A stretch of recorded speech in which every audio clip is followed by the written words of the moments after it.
Hey, everybody. Welcome back in. It is us, Grant Leader, G Lead, Tony Lopez, T Lo, and Brandon Combs, the real Combsy. But we call him Combs here in the show. This is Divided Podcast. We had a little bit of a break, but we're back. How we feeling, boys? Good to be back, huh? It's always good to be back. Hey, over the weekend, I got clotheslined harder than white privilege clotheslined Sophie Cunningham. It's always good to be back. Always good to be back, especially Holy with God. that. Jeez. What an intro. Absolutely. I'm doing good, Grant. Thank you. All right. Yeah, you've been on so some tame, adventures, man. How's it going over there? Man, dude, more no sleep, I guess. Yeah. You know, trying to just do the job. Oh, You know, all right. love what I do though. Great intro, Brandon. How we doing, man? I'm doing great, man. A lot of good stuff going on. Chicago sports. I mean, Chicago baseball on both sides of town is fantastic right now, and football season coming along. You got Absolutely. Caleb gracing the cover of Madden, and we've got everybody on the roster on the IR before we start the season. So it's great. We'll definitely talk about that for sure. Yeah, I'm doing great too, man. I got engaged in March. Hey. Things are going good Sorry. elsewhere, and yeah, it's been terrific. So job's good. Don't do it. It's a trap. So you know, It's a G. trap. It's a trap, G. I've done it 3 times. It's a trap. You and your 12 kids over here too. But we're back. Calm man. down. 6, yeah. It always gets bigger each and every time. My Braden's got 20 kids. Oh my gosh.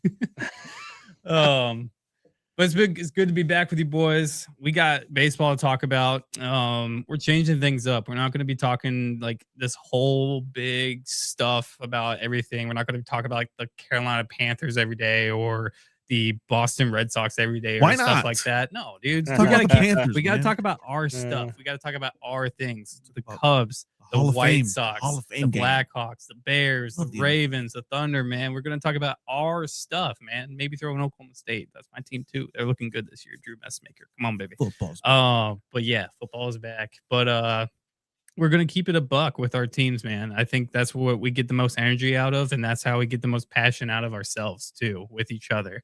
The 3 of us. So it's gonna be fun. We're gonna try to keep this keep it going every Monday for you guys as well.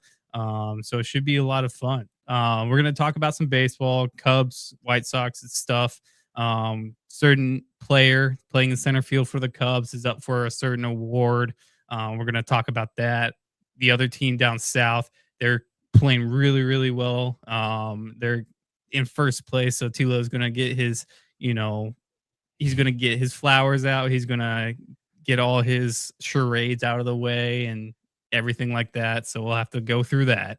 And then training camp as well for the Ravens and the Bears. So we're going to talk about that as well. And then last but not least, Tilo and all of us are going to talk about the manager, Ozzie Guillen, getting his jersey retired over the weekend as well. So we'll talk about that and what he meant to the city of Chicago and stuff like that as well. So right off the bat, man, let's talk about baseball in Chicago, man. I mean, Crosstown is coming up pretty soon. I think, 2 weeks away or something? Or Not maybe even next a week. week. Yeah, next week. I think so. Yeah.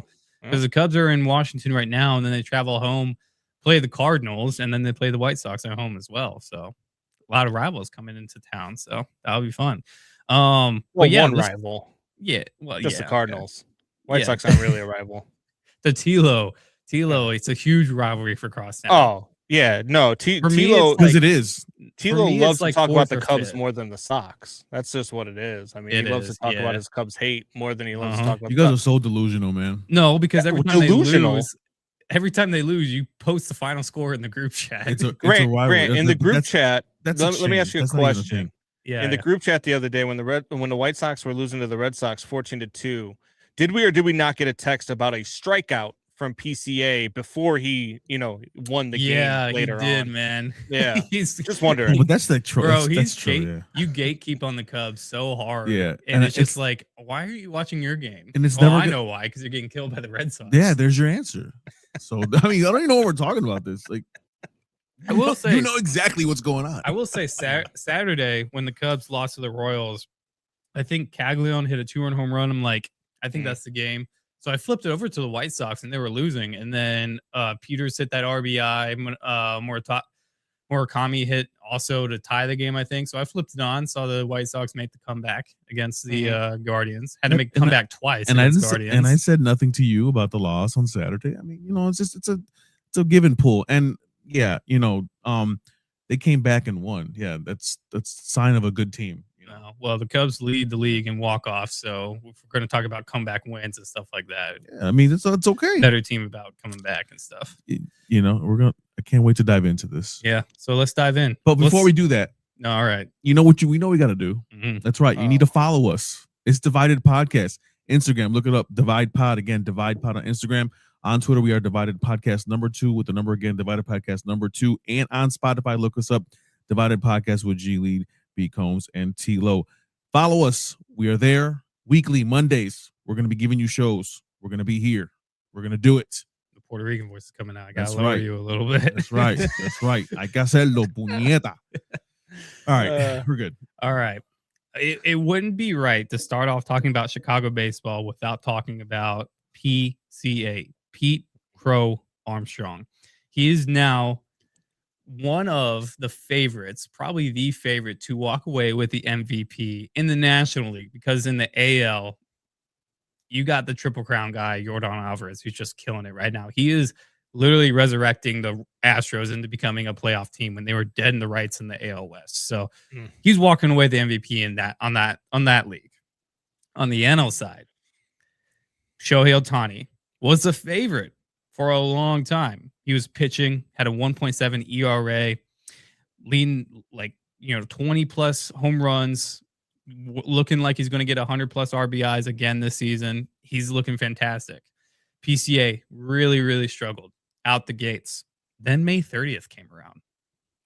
And Combsy, after May 30th, he has been, bar none, the best player in the NL. I won't say MLB because Jordan's killing it. But in the NL, he has been the best player. And every stat you look at, whether it be on-base percentage, slug, hits, home runs, RBIs, fielding percentage, WAR, defensive WAR, he is the top of the list. And I will probably say this. I'll put out a statement now. He deserves to win MVP. Yeah, no, I completely agree. And that's why on June 21st, I bet PCA at 30-1 to win the MVP. That's a fantastic bet. That's a fantastic bet. And the reason why I took that, he was starting to play better, and all you really needed, and I thought to myself, well, if he's going to carry the Cubs lineup, and the Cubs are either A, going to come back and win this division, or B, turn the season around and actually become a playoff team, because heading into June, they weren't that. And I was like, all you need is an injury from Shohei Ohtani, and PCA is going to take this thing. So 30-1, I was like, yeah, it's never going to be better. And now it's minus 125. So I think PCA is, and I hear all of the arguments, and I hear some of these clowns who vote, who are, writers and baseball writers, man. They try, you guys already know from the Barry Bonds stuff that the baseball writers drive me nuts. Mm-hmm. But I talked to a couple of them this past week, and I hear the fact that they say, oh, as long as Shohei steps on a mound, he's getting our vote. And to me, that's the laziest take I've ever heard in my life. That's the laziest way to vote, because when you're looking at MVP, you've got to start separating them at some point. And when you start separating them at some point, you start talking about what one can do that the other can't. Mm-hmm. And sure, Shohei steps on the mound once every fifth day, unless he's hurt like he is now, in which he hasn't stepped on the mound in over a month and a half. But on the other side of that, PCA does a couple of things that Shohei can't do. One, Shohei's not going to beat you with his legs the way that PCA did the other day with the Blue Jays. That doesn't happen with Shohei Ohtani. Two, the defensive WAR and the defensive run saved every single day in center field, on the daily in center field. PCA is heads and tails the best center fielder in all of Major League Baseball right now defensively. Above everything else, yes. Yeah. So I don't see where there's any argument whatsoever, even if Shohei does step back on a mound, which if you're the Dodgers, why would you even consider that? Because there's no way I'm taking a chance of him getting injured prior to October. I don't know why you would even consider that if you're the Dodgers. I don't know why anybody would even talk about the Dodgers winning the MVP award, because there's no way that Shohei Ohtani is better this season and is more valuable to the Dodgers than PCA is to the Cubs. You take Shohei Ohtani off of the Dodgers, and they're still your NL favorite. You take PCA off of the Cubs, and they're probably 12 games out of this division. So honestly, yeah. Go ahead. No, I was just going to say that's to me, that's it right there is your definition of most valuable, because you have two totally different players. And I get that pushback. Oh, well, I think if you take Shohei off of the Dodgers, Randy Merkin actually said this to me. If you take Shohei off of the Dodgers, they're not the favorite in the NL. Well, really? Yes, because since they signed him, they've played 174 games without him due to injury and other reasons why he's been out of the lineup. And they're 108 and 66 in those 174 games. They're pretty damn good without Shohei Ohtani still. Listen, I've been telling you guys, just because of the name, he's going to always be in the mix. But my argument was, if Shohei goes crazy in his next couple starts and he's just shut out baseball, on top of just being consistent on the offensive end, I mean, but when is he going to start though? Because we're at August 10th right now. Sure, the season's going to wrap up in just a little over a month. What has he got? Three good, at least 3 minimum starts before the year ends. Okay, you're looking at 16 to 28 innings right there. So he's going to be just a little bit under 110 innings pitched. But look at why does every fifth start matter more than every single day defense? Well, you guys are looking at it on the sports books. They have Shohei Ohtani at number 2. Why is he number 1? Right, that's what I'm saying. But why is he number 2? Because of his batting, he's still there batting wise. That's what I'm saying. So imagine now you mix. But now the voters are talking about pitching when he's not pitching though. He only has 80 innings pitched, and that's why. And then if he goes back to pitching, it's only every 5th day. While PCA day in and day out is going to continue to be in center field, or at least just 1 or 2 days off because they got Tyrone Taylor from the Mets in that deal with. And the reason why they would give him an MVP is because he doesn't qualify to win the Cy Young. Yeah. And that's the other thing. If his pitching's so great, why doesn't he qualify for the Cy Young? Exactly. Because he doesn't get enough. And that's why night in and night out. And that's why if he pitches 2 or 3 more games and it's excellent innings and it's shutout baseball, Ohtani's going to be right there and may rob Pete Crow Armstrong. So what if they're right there neck and neck between their slug, BA, on-base percentage, their home runs, hits, RBIs, and stuff like that? You have a mix of both of them. Let's say PCA has more home runs and Shohei has a little bit more RBIs and stuff like that. But Shohei then goes back to pitching because he wants to get back in the groove for the playoffs, but he only makes 2 starts in September. Where do you guys think the vote goes there? Because I still think if it's still neck and neck and PCA is playing the center field every day or only takes 1 or 2 days off to be DH while he's still going every day, I still think PCA in a valuable sense is more valuable for that award than Shohei is with the Dodgers, because what Brandon said, I don't know where the Cubs are without PCA's play. They're definitely not a playoff team. They're a struggling 3rd or 4th seed in NL Central. I'll give you that. But I think that he is going to be the more valuable piece for the consensus of most valuable player. Man, if Shohei hits 10 more home runs this year and he's in the mid-30s, Pete is in trouble. Here's another thing. Because that's going to be... Shohei's not stealing bags. PCA is going to likely finish with a 30-30 season again. Does that has to be in consideration too, right? How many steals does Shohei have? Shohei's got 6 steals. While right. PCA's got Shohei's got 6. Already got 30 steals on the season. Well, let me throw a wrench in the conversation and make you guys mad. What about Matt Olson? No. Stop it. No. Stop. What about Matt Olson, man? He plays every day. What is his streak right now? He hasn't missed 3 seasons. And what does he have? What am I looking at here? He has how many home runs? If you want to say that, missed seasons. PCA's played 3 seasons with the Cubs and hasn't missed a start there. Only when they benched him once. He's got 34 home runs, 72 RBIs. I mean, Schwarber's up there too with those power numbers. You got some competition in the on the lower end of that, but listen, Shohei's going to be there. I've been telling you Shohei's going to be there. He's not going nowhere. It's going to be Pete and Shohei at the very end. And if Shohei just does just enough, he's taking that MVP. It's going to be fun. I mean, this NL MVP race down the stretch is going to be fun. And here's the kicker for this. As fun as this is going to be watching these two battle it out, like it was when the Dodgers were just at Wrigley and Shohei and PCA both hit 2 home runs in the same game, and they were just going neck and neck with the offensive stuff. That was a fun series. Watching that stuff and then watching them in the playoffs. Hopefully they meet in the playoffs. It'll be even more fun.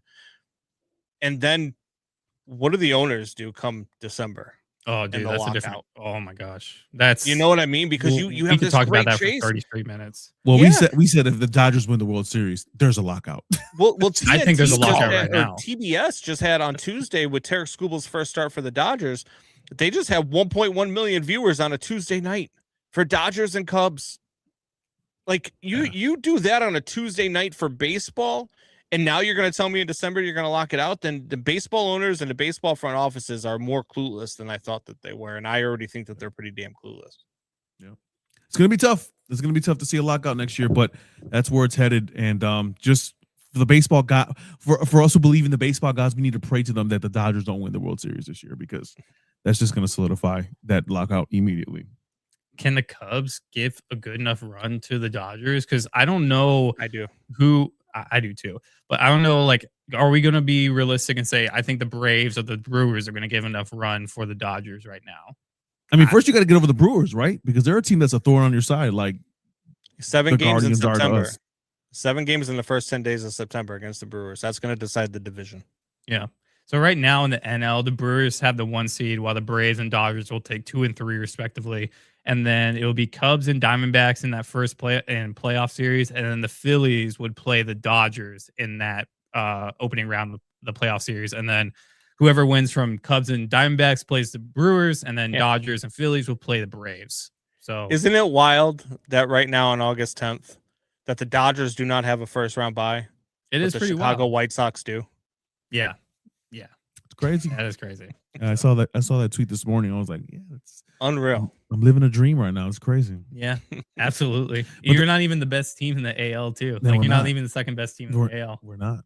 Yeah. But the Cubs, listen, I will tell you guys, I talk off air until I say a lot of crap. It's trolling, but the Cubs literally what they've done with their injury problems on the pitching staff, being able to be competitive and right there, just lingering in the NL Central, and of course the lead they have in the wild card is impressive. On top of Jed did his thing in the trade deadline, buying, making sure that he's kept the team competitive and strengthening that pitching staff and bullpen. The 1 through 9 lineup on the north side is ridiculous, man. Like everybody can freaking hit, and then you got Conforto coming off the bench and has the most home runs off the like.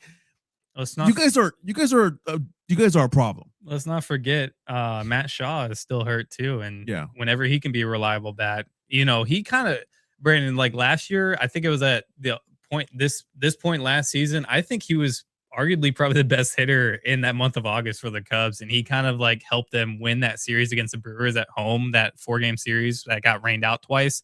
But like, man, if he can come back and find that form again, that would be pretty special. I would like that coming off the bench. Ian Happ is one of those guys too that just has those 2-week stretches that he seems that he's about to go through right now as well. But yeah, you're right. I mean, coming off the bench and some of the things that you're able, that he's able to do, I really think that this team is, especially after the deadline, man. I got really excited about this baseball team, and I think that this team is built for a deep run into the postseason.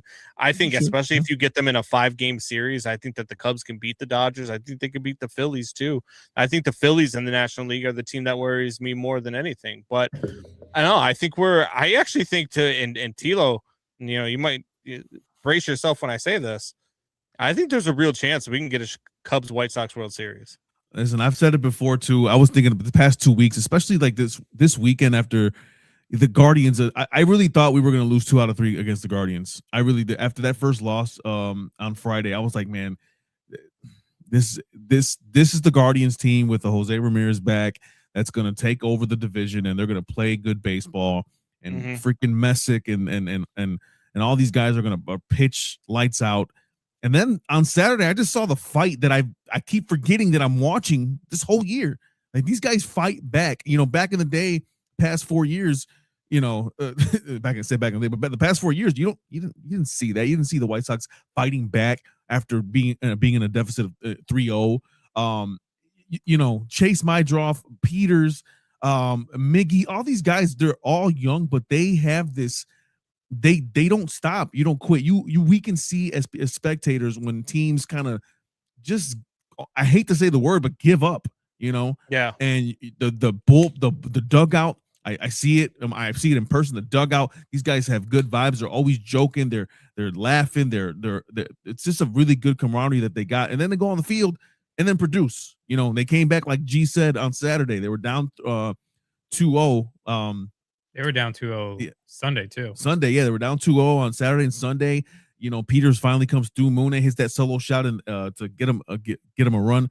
Sunday, the rain delay happens, and then lo and behold, what happens? Miggy Doyle finally gets in the action. Are you saying the rain delay helped them?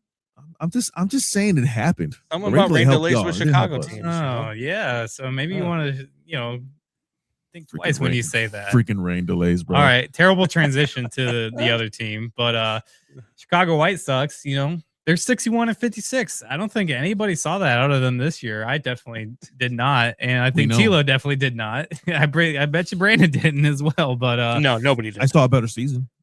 Okay, yeah, we'll give you that. I saw that too. I thought where they're at now was about their ceiling. I thought, somewhere between 60 to 65 wins and that was going to be a good season for the White Sox. And now you're looking at a division title and real aspirations, especially after this weekend. I mean, that was a huge weekend against Cleveland. Because if Cleveland wins weekend on the South Side, if Cleveland wins 2 out of 3, or if they sweep, the White Sox all of a sudden are tied with Cleveland for the division, and Minnesota's creeping up there, and Detroit's even creeping up there, even after they traded Tarek Skubal and Casey Mize. That team, man, that White Sox team, the offense is built for it, and they're just young enough to not know, how good they are, and they're young enough to not realize that they're not supposed to be as good as they are. And it is something too, because it was an important series against the Guardians, but then it's like you kind of have to flip it right back, because when you shoot down the Guardians down in the standings, Detroit's just right back up there too. So it's like now it's becoming like they have another series in Detroit, a 3-game series that's going to be really important, because you get swept by the Tigers, they're only a half game back from y'all now too. So it's like important series against the Guardians to, make sure they're not coming at you, but then right behind them, somebody's right on your tail again. But I still think this is a successful season as well. I kind of look at it as a standpoint of this is kind of like the 2015 Cubs a little bit, where they're having a lot of success early on. They might not have the perennial all-stars or the Cy Young guys that the Cubs had back then, but they definitely are in a spot of like, didn't really expect this. We're enjoying it, maybe playing a little house money as well, but I'm not expecting them to be the 2015 Cubs and go all the way to the CS, but hey, fun vibes and good times, right? I think this is the 2015 Cubs if they happened in 2013. Like, I think they're that far ahead of schedule. Sure. Yeah. Yeah. I mean, 2014 Cubs were not a playoff team, but you could definitely see some signs out of them.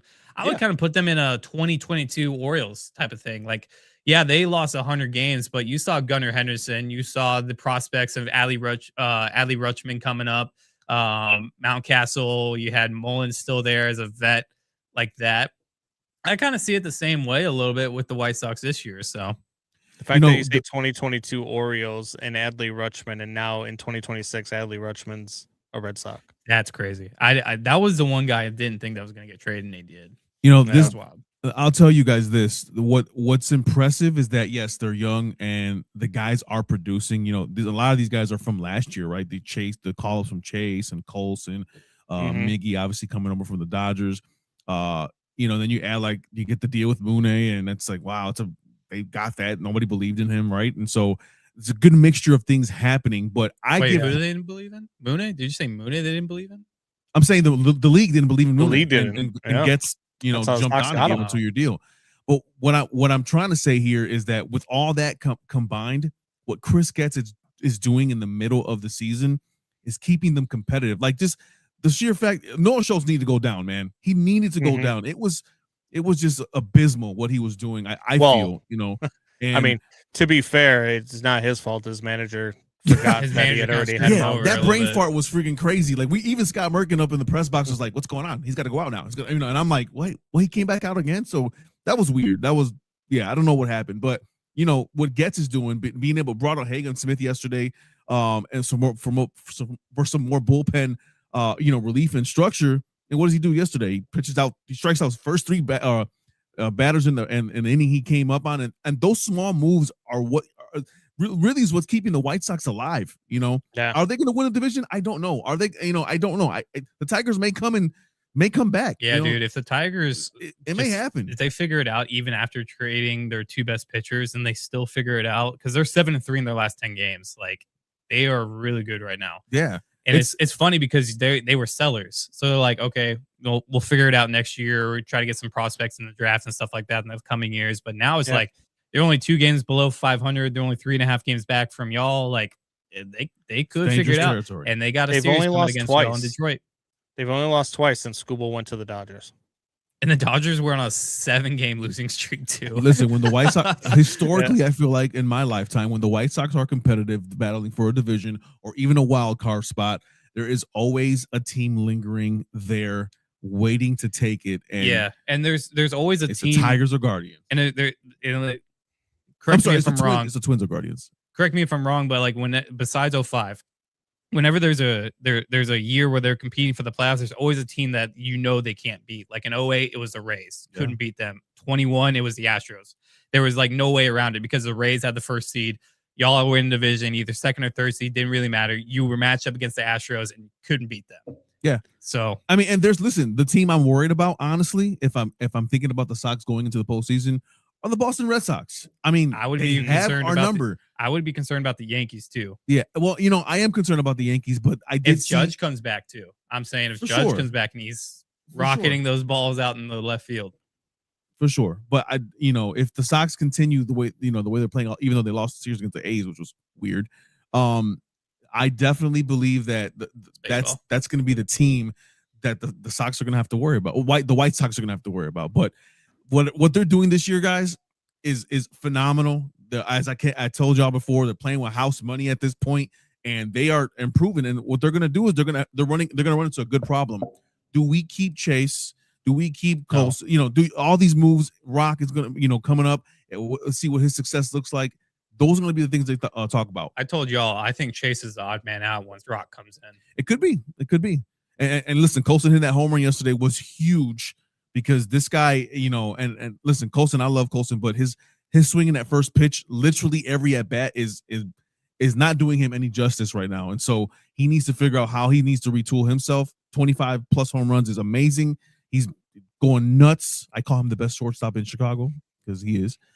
But he can be definitely not feeling. He can be one of these guys that they say, Rock, Colson. I don't know. Yeah. You move Colson to third base, and you don't know where Mooney's going to be. But if he's going to be there, you move Mooney to DH. You have Vargas play first base, and you have Rock play second base or shortstop. Here's the thing, though. You got to find one of your 67 catchers in your organization that can stay healthy. Oh, here's the thing. Bonnemer. You have Bonnemer come up, play third base. You have Colson at short. You have Rock at second. You have Vargas at first, and you have Mooney DHing. How about that? Why don't you see if Chase can catch? Yeah, Chase can't catch. Well, who can catch is Sam Antonacci.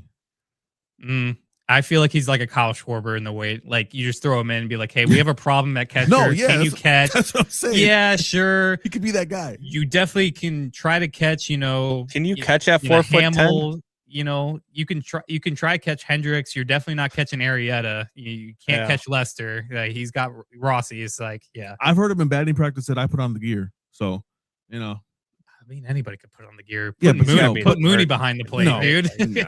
No, not everybody can catch, bro. The catcher is a very distinct position, bro. You're a captain. You can learn, man.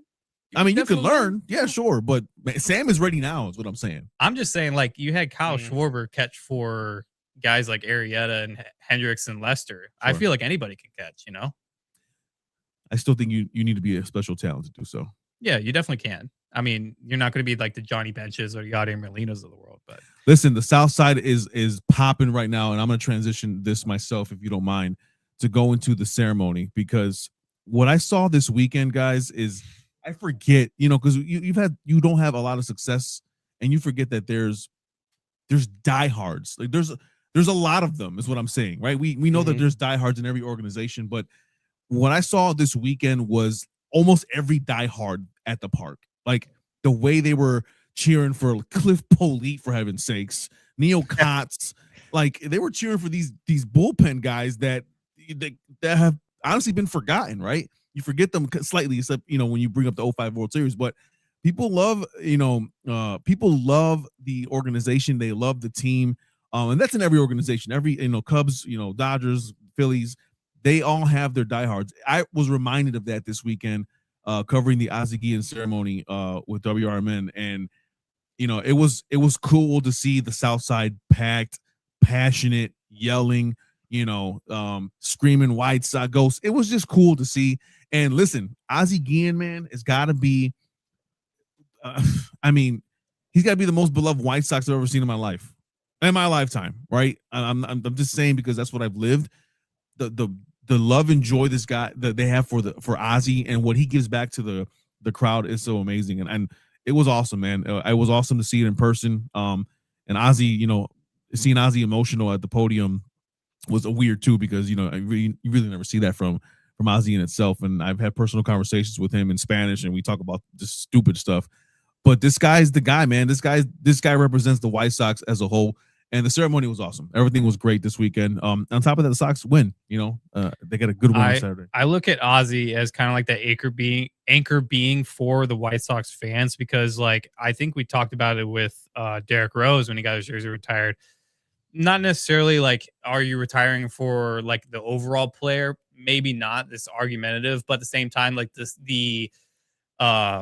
the impact he had on the fans and what he means to the fan base as a whole, and what he means to Chicago. That's like what I can see in Ozzie as well. Like how he's represented, how he emotionally is invested with the fan base as well, and how the fan base talks about him is kind of like the same way the Bulls fans feel about Derrick Rose. I don't know if you would kind of agree with that, but yeah, I mean, it's that he was a manager, a player, right? And he's vocal, outspoken. Like people love that. You know what I mean? People love that. He was able to ingratiate himself. I don't know if Jerry loved that. That's probably why his jersey wasn't retired sooner. But hey, no, Jerry loves it because the stands were nice and packed this weekend. No, I'm just saying Jerry probably postponed it like a while because of that.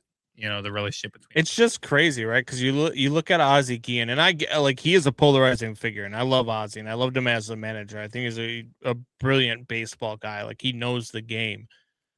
But when you look at Ozzie Guillen and you start looking at the numbers, man, like his best season with the White Sox, where I think he was an all-star. I think he finished like 17th or 19th in the MVP race that year. But his OPS was like 653. Yeah.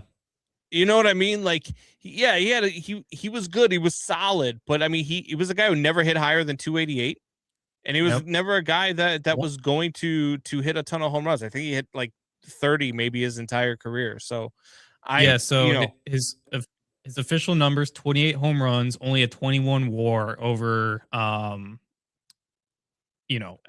over what was it? How many seasons did he play? He played 16 years season, only 21 WAR. Rookie of the year, 3-time All-Star, Gold Glove winner. So yeah, he's not, as a player, he wasn't great. I think everybody's going to remember him as a manager for sure. And the retirement ceremony was because of that. He was a manager that won a World Series. And you add him being a player for the White Sox for many years. It's just cherry on top of the cake, right? So, I'm just saying, it's just funny that as beloved as he is by the fan base, it's not like it's not like Sammy Sosa for the Cubs or Ryan Sandberg for the Cubs, right? This is the equivalent of if the Cubs were to retire and Steve Buechele came back and managed the Cubs to a World Series. I would even say like maybe even David Ross, obscure. You know what I mean? If David Ross got his jersey retired, like he has a great connection with the fan base. He was a manager. didn't win a World Series with as a manager. As things go on, but yeah, I would say like that would kind of be the equivalent to that as well. Yeah. All right, great. So we'll now move on to training camp. NFL season starting up. We're itching, we're clawing. We want it back. We want it so good. Both the Ravens and Bears have started training camp, and we'll start with the Bears because obviously the pressing news out of the Bears training camp is how many people have been injured in this camp so far. You got Luther Burden, you got Tyreek Stevenson, you got Montez Sweat, you got Braxton Jones, you got Dio coming back from injury, you got so many injuries on the secondary side. Kobe Bryant's going to miss the first. He's going to be out 8 to 10 weeks. He's not going to return until about week 5, week 6, around that time frame. Man, like as Bears fans for y'all, because it would be very concerning. Like for me, if I'm hearing so many injuries come out of training camp, I would be like, what the hell is going on? What are we doing? How are we training? Like, what is the strength and conditioning regimen that they got going on? Because everybody's getting injured right now. Like, how do y'all feel? Like, do you feel like kind of like overwhelmed about how many injuries are happening? How many, moving parts are going to happen before even week 1 starts? Luther Burden's not even going to have time to get ready in training camp. He's going to be just held until week 1 against the Panthers. Like, how are y'all feeling? Like, I want to get the lay of the land. Go ahead, T. Yeah, man. Luther, Kobe, Kyler, all of them, obviously are nicked up right now. It is concerning. It is obviously concerning to have these guys nicked up. Now, am I saying it's the end of the world? Well, it's not the end of the world, obviously. There will adjustments will be made, but when you have key guys that are not okay, out to 8 to 10 weeks, Kobe, and Kyler Gordon, who's a guy we've been trying to get healthy and trying to get back in order, and he's still having some issues with his calf. That's obviously concerning. So am I tweaking out? I'm not, because what I'm thinking about, Brandon, is, well, I mean, last year we were able to produce offensively. We were able to win games, 11 to be exact, right? And our defense wasn't that great, so will we run into a situation where we're going to have high scoring games again and win in the first part of the year? Maybe, but what are you going to do? Right. I think what's important, right? Defense does win championships, but keeping Caleb protected, making sure the O-line is doing their job. And I think right now that's what they're going to have to go with in regard to, when it comes to these injuries. I'm concerned, but I'm not like freaking out. Hopefully there's enough time going into the season where they can recuperate, they can get healthy. I mean, we are in the middle of August right now. The season is going to be starting in about 4 weeks. So just do what you need to do to get healthy. Make sure that hopefully the training staff is doing what they need to do to get these guys right. I'm just slightly concerned. That's where I'm at right now. To protect Caleb Williams. Yeah, I kind of told. I was doing Studs and Coon's show yesterday at the Score, and I told them, because they had a whole segment about the injuries, I said, you probably want this to happen. If it's going to happen, you probably want it to happen now instead of like mid-November, where everybody, like, you got Luther going down, you got DeAndre going down, you got Montez going down, you got Kobe going down, you got Jalen going down. Like, if these injuries are piling up mid-November when you're trying to make a playoff push, that kills it. Like, you rather have these injuries now while you're in training camp instead of on the other side. Yeah, look, injuries are going to happen. They're a part of the game, and every team's going to go through them. I mean, hell, look at the San Francisco 49ers over the last 3 seasons, right? Like, injuries are a part of it, and you're going to have to deal with it. But when it comes to training camp, when it comes to practice, players have to practice. Players have to get ready. Now, does it have to be the extent? Do I want Caleb out there every single day, running 19 snaps and running all these plays where you're hitting them? Do I want him ending up in a fight like Max Crosby and Kirk Cousins did the other day? No, Kenneth Walker. I don't. Yeah, I don't want to see any of that stuff. So, but when it comes to guys like Luther Burden, I'm not insanely worried about him missing the rest of camp and not being ready until week 1 and not playing in the preseason, because he's a guy that I want for the long haul. I could care less what he does in the preseason. I still know what he's capable of doing. Same thing with Caleb. Same thing with a lot of my major players, though. The reason why you need preseason games, the reason why you need, practices and all of that stuff, and to see what they can do in games prior to week 1 starting, is to round out the back end of your roster. You already know what the front end looks like. Yeah, my big concern about the Bears is the depth. There's a lot of depth on like the O line, and there's depth at the defensive backs position as well, and they kind of need it right now with Kyler Gordon and Kobe Bryant being out now. But like my concern would be at the wide receiver position, because Rome is still dealing with the foot injury, and then Luther Burden's now got a groin injury. He's not going to have training camp at all. Not going to play any preseason. So literally his first taste coming back from injury is going to be like, hey, we're going, guy.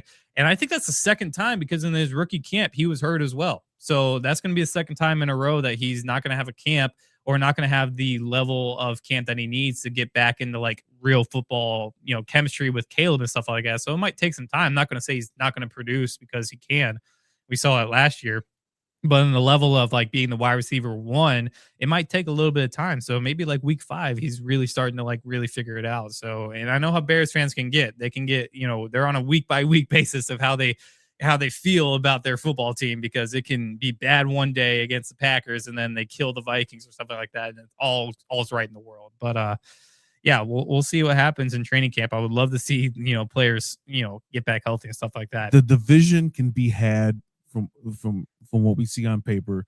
It's I don't believe the Packers are going to be great. I believe the Lions have digressed slightly. No. The Lions, dude, the Lions are someone to worry about, because even if like the talent you see on paper isn't good, you guys can disbelieve all you guys want. We can say the Vikings. It's the same thing about the Vikings then. No, Vikings. Or about the Vikings. I think that the Vikings are the biggest problem in the division. Yeah, that's what I'm saying. Guys, the schedule for the Lions is so easy. They don't play like literally anybody competitive besides inside the division. Like honestly, you can see them winning 13 games just alone on their schedule. It is like it's the easiest schedule in the NFL.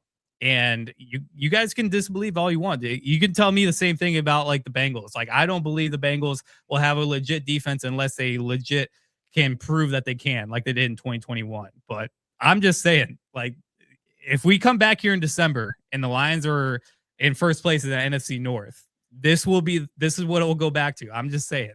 I think the Lions start the season 0-2. I think they lose week 1 to the Saints, and I think they lose to Buffalo and Buffalo's home opener in their new stadium in week 2.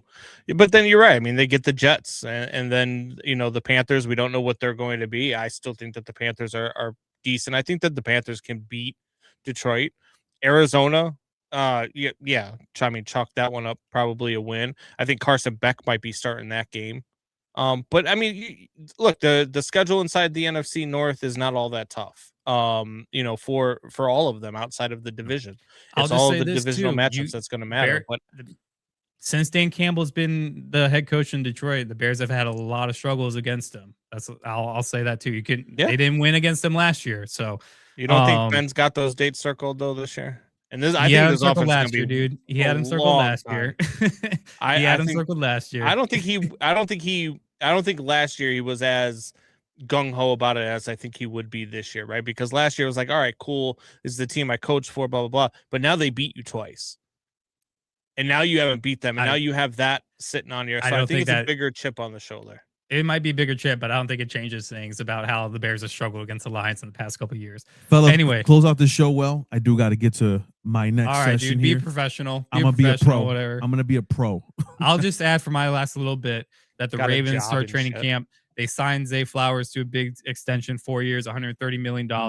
And then Jameson Hensley, one of the beat reporters for the Ravens, he said this on Twitter: in 27 years of covering the Ravens, I'm not sure I've seen a rookie have a training camp quite like wide receiver Jacoby Lane has had.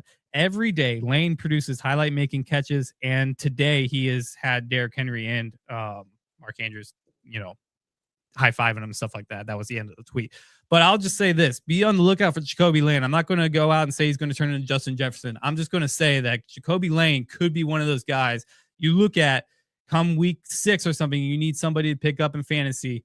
He's going to be the guy that Lamar Jackson's going to throw 50-50 balls and have a competent wide receiver number 2 right next to Zay Flowers on the outside as well. $140 million for a guy who's not even a top 20 wide receiver in the NFL. He's a top 20 Crazy. wide receiver. He No, has it's not. 1,200 yards, 5 touchdowns, Stop it. 2-time Pro Bowler. Stop it. Brandon, Stop it. stop it. You stop it. He's a Pro Bowl wide receiver. He's a top 15 wide receiver. He deserves to get paid. You guys are going to pay Rome Odunze all that money too, dude, because that's No, where the he's market's at. Okay. I don't know. All about right. that. Luther. So All right. we'll see. We'll see in a couple years. Brandon's going to say the same stuff about Rome Odunze. He's going to say, oh, he deserved all this money after being hurt with all that foot injuries and stuff like that. So No, I, mean, I he love ball- it, guys. He balls out. I mean, shoot, he balls And out. Zay Flowers balled out, dude. No, he didn't. Yeah, he did. I guarantee you did. He's If the you're only getting a guy, option. You put him on 60 any plus other. catches, 60 plus I'm letting catches you in a guys to it. season, 1,200 yards, 2-time Pro Bowler. Yeah, I'm he gonna produced, man. You go team by team. Go team by team and take the top 2 wide receivers and tell me how many teams you think that he would be a number 1 in. He's not a top 15 wide receiver. He's not even He top is a top 20. 15 wide receiver because he's produced the last 2 years. All right. 2 Well, Pro Bowls. We'll see. We'll I love argue. it. We'll argue this in the next episode for sure. Yeah, we'll We gotta definitely let argue the Tilo next go. episode. And we'll start on time. right. No, we're always on Puerto Rican time with Tilo. For Brandon, for Tilo, IMG Lead. Thanks again for tuning in and listening. We'll catch you guys next week on Divided Podcast. Follow us.